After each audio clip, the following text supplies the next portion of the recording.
How you guys doing today? It's Anthony Ganji. Welcome to another episode of Tier Talk. Guys, real quick, yesterday we had a great discussion on learning from your past mistakes or failures.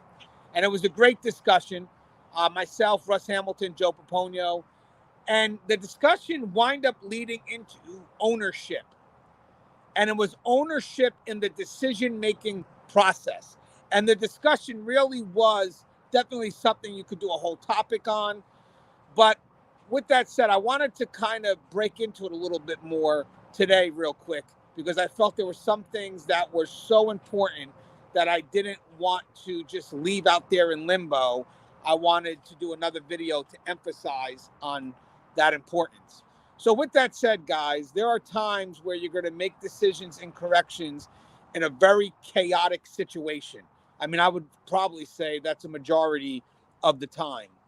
So again, we want decision makers. We want people that are willing to make decisions during those chaotic times. But with that said, there is ownership of that decision, yes. But you got to be wary of when you start taking ownership of the result of that decision. Now, granted, I'm saying this not to minimize or negate responsibility or give people excuses to back out of that ownership, but rather an understanding of how to balance that ownership before it becomes detrimental to you being effective. And I also think leaders need to understand this as well, because contextually, when you make a decision or when a decision is made, it's good for the leader to understand the situations in which that decision was tossed into, so they can understand if they need to correct the employee or further motivate them. And this is what I mean. So if I make a decision into chaos, which is what happens in corrections, we are going to make decisions into chaos. The result of that decision may not be truly something that I had control of. In my effort to make a decision, it's more of to stop things for a second or slow things down before things become more complex. That's why we want decision makers to really make those decisions, because in some cases it may not be always about that end result, but holy crap, we're losing the bridge, we're losing the facility, we're losing the unit.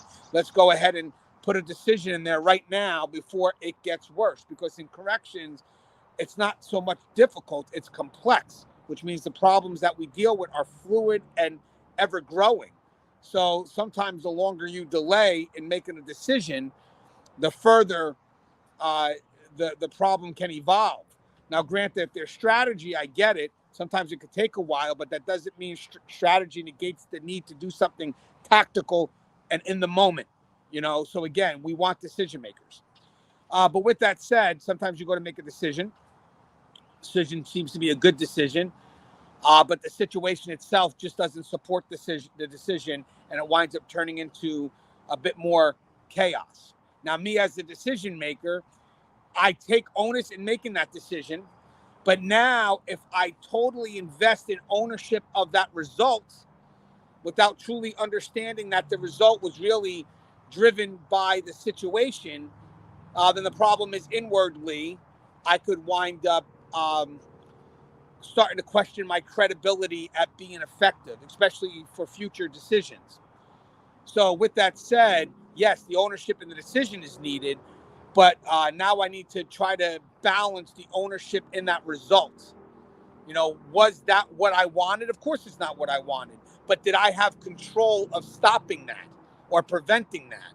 And that's where a good leader can come in and look at the context of the situation, look at what you were throwing your decision into, and then decide if this really requires a corrective action or if this really requires a motivation, technically, or encouragement to keep you moving. Because again, if I made a decision, a good decision, but really in a bad situation, I try to do my best, but the situation really took control of the result of my decision, I start to question my effectiveness. So when a leader comes in without really understanding the context behind why a decision was made, and they start to question my judgment or start trying to correct me, that's going to further me down the rabbit hole, if you will. That's going to start making me even further question my abilities to be capable in future decision making. That's the key. I'm a decision maker. Now you're going to mess up my want to further be that decision maker. So technically, as a leader, I got a person that made a decision, good decision, but not the best result, but a good decision. I need to keep that person motivated. So I think as a leader, my objective here is to remind that person that the decision they made was a good decision. Keep them motivated in making decisions, because that's the importance here. I want decision makers, because having said that, again, complexity, fluidity, whatever it is, our problems become more involved when you don't make a decision. So we want the people to make decisions, but I may need to, in order to keep this person motivated, I may need to remind them of the situational factors that caused a concern with the result that you wanted. So yes, I still got ownership in the decision the person made, but I'm taking some ownership away from the end result, because at this point, that end result is detrimental to this person's motivation, or this person's understanding if they're capable or not. Because again, this is a situation that they made a decision in that unfortunately the result was truly out of their hands. So again, as a leader, my balance comes from keeping them motivated. So what am I doing? I'm going to go ahead and make sure that they know that I appreciate the decision. That decision was needed. But this is what went wrong, but that had nothing to do with your decision making. It's just the situation just got the best of us. Now, granted, there's another angle to that as well that's extremely important that I want to get out there. Is sometimes you have people that make bad decisions into situations, but having said that, they get lucky because the situation never evolves, never escalates. So then what happens here is they truly believe, as Russ would say, in their own press, in the hype. But technically, the situation is what prevented the bad decision making to get worse. So as a supervisor, now it's a different approach. The approach here is to be corrective. Let the person know that, yeah, you made a decision. I get it. But with that said, in an effort to be constructive here, you're lucky that A, B, C, D didn't happen. Because we do have people here that will lean on what they feel is a successful decision when they don't realize it's really because the situation never evolved. It never got to a point where you can actually see the flaws in the decision that was made. So again, there's a balance there. The first concern is keeping the person motivated. That's a good decision maker. Keep them motivated. The situation was truly out of their hands. It was already chaotic. But then you get those who ride on the success, believing that it was their decision making that made it successful. But now the problem is it wasn't. It was just the situation never evolved. So as a leader, I need to be corrective, because God forbid they ride that out. They ride that achievement out, and they make bad choices when a situation happens again. And now this time we're not so lucky with the end results. So again, this is in no way, this dialogue here is in no way an effort to minimize or negate ultimate responsibility in the decision-making process. But it's more of a healthy, balanced look at understanding the ownership in the results, knowing that there are situations that are going to truly override our intent, if that makes sense. I'm putting a decision into this world with good intent, but I would have to trust that that world's going to be willing to receive it. And that's not always the case.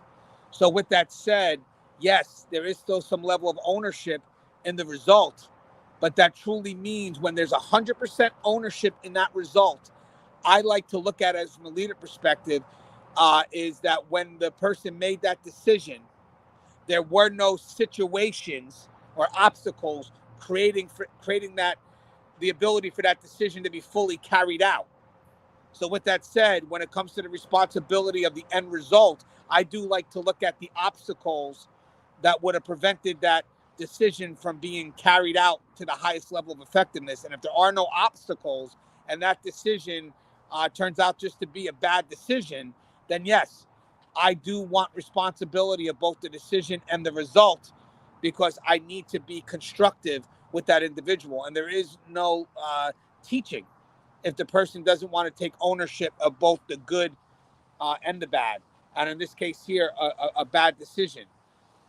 But again, it's just a quick little dialogue. I wanted to get it out there. But I just want to clarify something here. It's more of a balance in how we take ownership of our decisions and the results.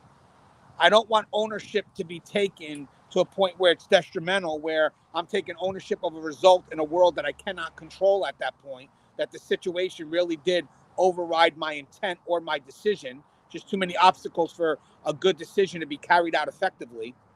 Or the other side is a bad decision, but the situation never evolved. So at that point, you're going to take ownership of the success, and I'm going to humble you because you got lucky. But with that said, sometimes you will make a decision, and the decision, there's no obstacles. The decision is carried out, and it's just not a good decision. And at that point there, when there's no obstacles or nothing in the way that can remove your ownership, then the result is yours to take. It's 100% yours to take. And then as a leader, you got to decide what you want to do as an end result. Is this a constructive matter, or do we have negligence or an integrity concern? And again, that's a different ballgame. As always, guys, the show's here. If you haven't, please subscribe, interact, engage, comment, hit that bell. Bell's going to notify you every time I post a video. Stay safe.